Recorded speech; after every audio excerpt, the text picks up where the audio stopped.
O Jornal da Câmara, primeira edição, recebe hoje o jornalista e historiador Bernardo Schmidt, um estudioso e um dos biógrafos do ex-presidente Jânio da Silva Quadros. Ele é também pesquisador de política e teatro. A biografia de Jânio é o primeiro livro dele. Escrever sobre o polêmico, inventivo e excêntrico ex-presidente despertou tanta energia do historiador que ele já traça as linhas para o segundo volume sobre a vida do homem da Vila Maria, na zona norte da cidade. O segundo volume tratará da passagem de Jânio aqui pela Câmara Municipal, na primeira legislatura, depois de encerrado o Estado Novo. Bernardo, obrigado por ter vindo aqui à Câmara. Obrigado. O Jânio, ele foi um homem folclórico, um político folclórico? Foi. Ele foi folclórico na medida em que ele não se amoldava àquele tipo de político que existia na primeira metade do século XX. Ele era um político diferente, ele era aquele político que tinha um contato muito forte com o povo, ele falava de uma maneira diferente, ele era aquele tipo de político que tem um contato epidérmico com o povo. Isso era muito diferente do que os políticos da época, que eram todos aqueles bacharéis, muito reservados, muito sérios. O Jânio tinha uma coisa mais descontraída e que era mais voltada para o povo, assim como tinha o Adhemar de Barros e outros políticos também dessa época. Nós temos um VT que a nossa chefe de reportagem, Débora Portela, reuniu algumas sonoras, na verdade, do Jânio Quadros. E neste primeiro que a gente separou, ele se autodefine. Vamos ver como o Jânio se definia. Vamos lá. Qualidade? Eu me julgo autêntico. Isso é qualidade. Defeito? Eu sou muito impulsivo, muito temperamental. E com muita frequência me arrependo do que faço. Mas confesso o equívoco, confesso o meu procedimento, a minha conduta. E quase sempre sou absolvido. É a pura verdade. É a pura verdade. As duas características são verdadeiras. O defeito dele ser temperamental e dele ser impulsivo é uma coisa comprovada, vinha, acho que de família. Os Quadros todos eram muito temperamentais, desde o pai dele. Ele tinha tios também que tinham esse mesmo caráter abrasivo e impulsivo. E também a qualidade que era a de voltar atrás sempre que ele estava errado. Isso é uma coisa que várias das pessoas com quem eu conversei, que me deram depoimentos para o livro, atestaram que o Jânio era uma pessoa que não tinha orgulho nisso. Se ele cometia um erro, ele voltava atrás e se desculpava. Era uma coisa, assim, um traço nobre do caráter dele. O lance dele ter detetizado a cadeira de prefeito quando ele ganhou do Fernando Henrique é uma prova disso. Isso é uma coisa impulsiva, mas é parte justamente desse folclore, essa coisa que ele sabia que ia agradar o povo em cheio. O Fernando Henrique, na verdade, ele foi de uma ingenuidade muito grande, ele errou fazendo isso, ele tirou uma foto na cadeira do prefeito uma semana antes da eleição, ele já acreditava que a eleição estava ganha. E quando o Jânio ganhou a eleição, ele estava junto com o José Roberto Faria Lima, o ex-deputado José Roberto Faria Lima, e pediu a ele um spray qualquer que ele tivesse ali. E aí foi e borrifou em cima da poltrona e ainda disse: nádegas indevidas a utilizaram. Mas era parte desse caráter folclórico e temperamental dele ao mesmo tempo. Por que você resolveu se aprofundar na história do Jânio? A gente tem muitas biografias, por exemplo, do Getúlio, mas do Jânio a gente só tem esse lado folclórico mesmo, né? Exatamente. O que me levou a escrever foi exatamente a necessidade de contar a história dele de uma forma que não fosse justamente voltada para o folclore, para o anedotário, ou que não fossem livros pontuais sobre a renúncia, ou sobre os bilhetinhos, ou sobre uma coisa ou outra, ou livros escritos por pessoas que eram contra ele, pessoas que eram a favor dele. Então, o que existe de material escrito sobre o Jânio não tem credibilidade ou não tem conteúdo. São livros que ficam muito na superfície e era necessário contar essa história, até porque os contemporâneos do Jânio vão desaparecendo aos poucos e chegaríamos a um momento em que não teríamos mais pessoas que conviveram efetivamente com ele para entrevistar. Então, era necessário fazer isso o mais rápido possível. Bernardo, a gente vai ver um outro VT agora. O Jânio está falando sobre as dificuldades nos 7 meses que ele ficou na presidência. Certa vez eu fui eleito presidente da República e largado em Brasília sozinho. Sozinho. Eu tinha 40 deputados a meu favor. Tinha 200 contra. Tinha 12 senadores a meu favor, tinha 30 contra. Ainda assim, em 7 meses eu realizei uma obra ciclópica. Uma obra ciclópica, essa até uma das palavras que ele gostava de utilizar. Ele que era um homem de palavras assim muito difícil, em português arrevezado que ele tinha, herança do estudo com os maristas, segundo ele dizia.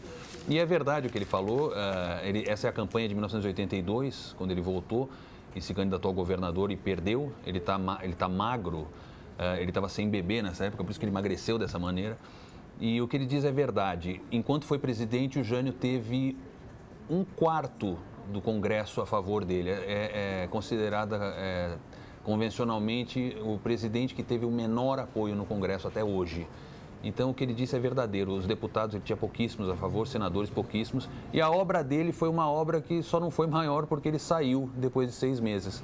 É uma pena, é uma tragédia nacional. Bernardo, esse isolamento do Jânio foi o que levou ele à renúncia e é o que aponta a maioria dos livros de história. Você também trabalha com essa análise na sua biografia? Então, a razão para o Jânio renunciar, o isolamento talvez tenha sido um dos elementos que o levou à renúncia, mas sem dúvida nenhuma não foi o único. O Jânio tinha problemas no Congresso, mas ele também tinha a vontade de fazer uma renovação na Constituição, que era uma Constituição que tinha sido escrita logo depois do Estado Novo. Ele queria uma nova Carta Constitucional e ele desejava uma série de mudanças que ele só conseguiria através de um lance definitivo, como a renúncia, para poder voltar depois justamente nas mãos do povo e dos militares e poder passar uma nova Carta Constitucional. Mas, a rigor, as razões da renúncia são várias, né? Um dia podemos fazer um programa só sobre isso, né? Só sobre isso. A gente tem um outro VT do Jânio falando que ele é um líder carismático e que tem o apoio do povo. Vamos conferir. Deitei raízes profundas no coração do povo, que sabe que eu tenho uma virtude, tenho defeitos. Você tenho, sou humano, mas uma virtude, só governo com gente decente. Essa é uma outra questão polêmica a respeito do Jânio, que é a de que ele governaria ou não com pessoas decentes. Existem 2 maneiras da gente definir a carreira política do Jânio. O primeiro momento, que são os anos 40 e 50, e até a presidência, ele de fato procurou se cercar do que havia de melhor na política e fazendo aqui e ali uma outra concessão a pessoas que ele não necessariamente valorizava ou não necessariamente estimava. Quando ele voltou à prefeitura, vencendo a campanha de 85 e tomando posse em 86, isso já tinha mudado bastante. O Jânio já era uma pessoa mais velha, já era uma pessoa que tinha outros planos e o que se vê basicamente é que ele fez muitas concessões já na prefeitura. Então, ele não trabalhou assim com um time que se assemelhava em nada ao primeiro time com quem ele trabalhou na Prefeitura de São Paulo em 53 ou no governo em 54. Existe uma única história que, se você me permitir, eu vou te contar, que ele procurou o J. Pereira, que tinha sido secretário de imprensa dele em 54, e quis que ele fosse novamente secretário de imprensa, e o Pereira falou: eu não posso, Jânio, por uma questão de princípios, trabalhar com esse grupo de pessoas de quem você se assessorou.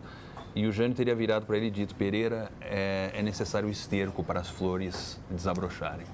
Bernardo, nem sempre foi assim, é o que a gente vai conferir no próximo VT. Não estou impedido de conversar com o Partido dos Trabalhadores, nem com o Partido Democrático Trabalhista, em termos altos, em termos nobres. Eu não converso com o PDS, de jeito nenhum. E não converso com o PMDB também, de jeito nenhum. Esses vão para a oposição, sim, e dura. E que se preparem, porque é o último mandato que eu vou exercer na vida e vou exercê-lo agora sem pena, impiedosamente. Governo com os amigos e para os inimigos, nada. Esse é o típico discurso político do Jânio, que ele próprio dizia que era uma coisa assim de você dizer isso durante a campanha e no momento em que você tomasse posse esquecer completamente, porque ele falava justamente da possibilidade dele governar com o PT, que é um partido que quando começou o Jânio tinha maior simpatia. O Jânio tinha maior simpatia pelo PT, aquele PT antigo, evidentemente não o de hoje, Ele falou do Partido Democrático Trabalhista, eu acredito que era o partido do Brizola, que era outra pessoa com quem ele tinha aí relações de amizade que de vez em quando ele rompia. E o PDS, sendo o partido da ditadura, o Jânio não queria nada a ver com ele, isso é 82, vamos colocar em contexto. E nem o PMDB, que era o partido da oposição, mas um partido no qual o Jânio tentou ingressar e teve seu ingresso barrado pelo Franco Montoro. A verdade é a seguinte, o Jânio chegando ao governo, ele governaria com quem lhe desse sustentação. Ele estava escaldado da presidência da República, que foi justamente governar com 1/4 do Congresso, governar sem nenhum apoio, vendo os seus projetos mais comezinhos e mais simples sendo prejudicados na Câmara pela falta de apoio. Então, se ele fosse eleito efetivamente em 82, ele teria governado com o PDS sem qualquer problema, teria governado com o PMDB e teria governado com qualquer partido que aparecesse, porque ele não gostava de nenhum deles, na verdade. Mas desde que eles o ajudassem a governar, ele teria se aliado a qualquer um deles. Bernardo, como é que você trabalha no livro a relação do Jânio e o álcool, a bebida alcoólica, o alcoolismo dele, que todo mundo sempre levantou muito essa bandeira? Sim, isso é uma coisa que está associada assim umbilicalmente ao Jânio, e eu trato isso de uma maneira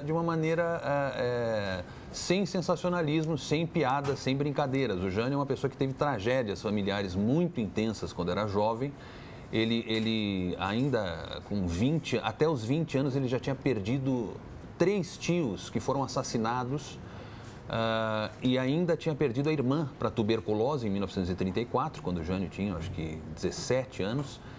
Então, a vida do Jânio era uma vida ponteada de tragédias pessoais. De maneira que foi nesse período que ele começou, o cigarro se tornou uma coisa muito frequente, um vício muito, muito intenso.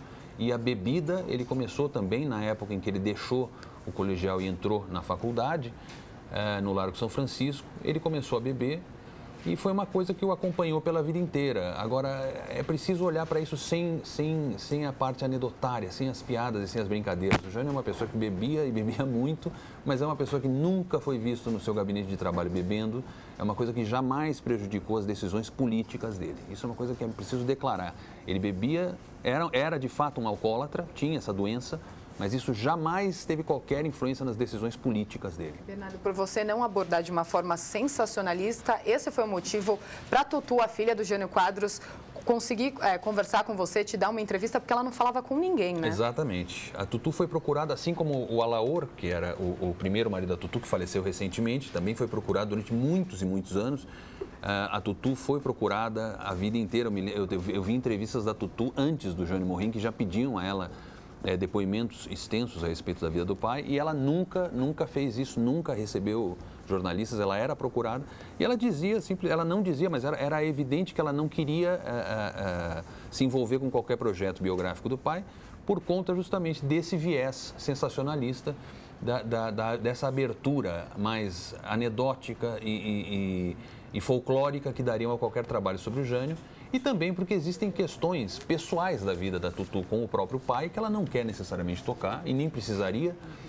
Quando eu me aproximei da Tutu, eu deixei isso muito claro. Falei, olha, eu vou tratar, a biografia é uma biografia do seu pai e que vai tratar da vida política dele, que é o grande destaque da vida do Jânio, e a parte pessoal vai permear esse trabalho sempre que necessário. Então, a Tutu leu a biografia já? A Tutu já leu e me elogiou, fiquei felicíssimo com isso, porque eu trato justamente da irmã do Jânio, Dirce, que foi justamente homenageando a irmã que ela foi batizada. Ela se chama Dirce Maria, a Dona Eloá pediu que colocassem, e ela gostou.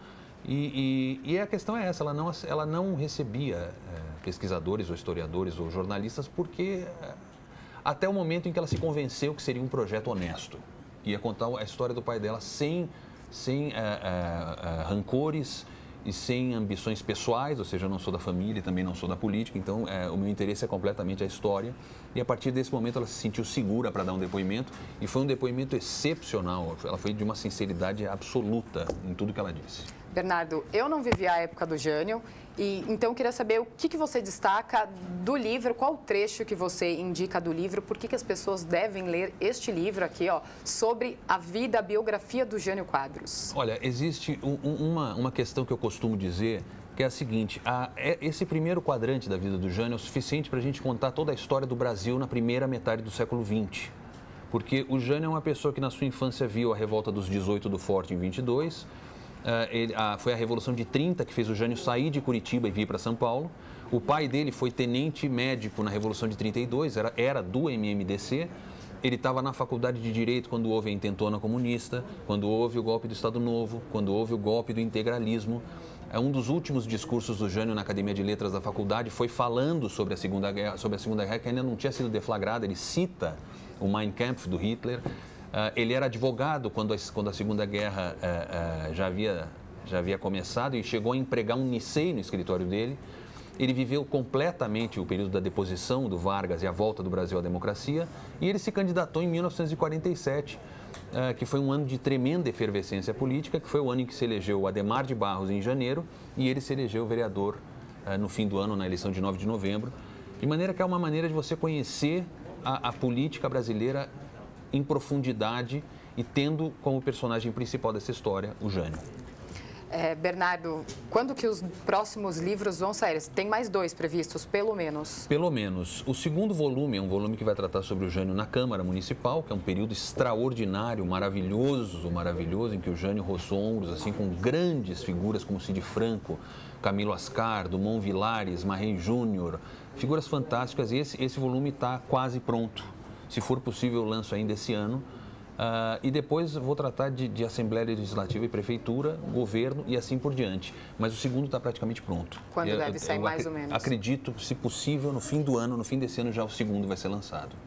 Você é um cara que lê biografia, gosta de se aprofundar na biografia das pessoas mesmo? Olha, eu gosto quando se trata de uma vida que foi, assim, significativa, uma vida que tem conteúdo, uma vida, assim, importante para a sua época. Aqui no Brasil nós temos assim alguma cultura de biografia, agora ela está sendo retomada e temos algumas biografias notáveis, como é a biografia que o Fernando Moraes escreveu do Chateau, a biografia que o Rui Castro escreveu da Carmen. São alguns livros muito bons e quando ajudam a revelar a história brasileira. Quer dizer, sem o livro que o Raimundo Magalhães escreveu sobre o Deodoro, nós não teríamos um retrato tão completo do século XIX. E assim por diante, sem o livro que o Brígido Tinoco escreveu sobre o Nilo Peçanha, nós não teríamos um retrato tão bom daquela década que vai de 10 a 20. Ou que o Américo Jacomina Lacombe escreveu sobre o Afonso Pena, que é uma coisa que vem desde que ele era conselheiro do Império até 1910. Então, são trabalhos que nos ajudam a contar a história do Brasil. Quando é assim, é um prazer ler a biografia. Né? Bernardo, muito obrigado pela entrevista aqui no Jornal da Câmara. Já está convidado para voltar em qualquer outro programa da TV e mesmo aqui no Jornal com o próximo livro, para a gente fazer um bate-papo, saber um pouquinho mais da história do Jânio, até porque é a história do Jânio aqui dentro da Câmara Municipal, né, que você vai contar no segundo livro. Eu te agradeço muito, foi um prazer estar aqui com você. O próximo livro, com certeza, volto com o maior prazer. Vai ser, para vocês, vai ser um prazer também, vai ser muito engraçado, porque o mandato dele como vereador foi, sem dúvida, um dos mais extraordinários que a Câmara já viu. Muito obrigada, Bernardo. Obrigado a você.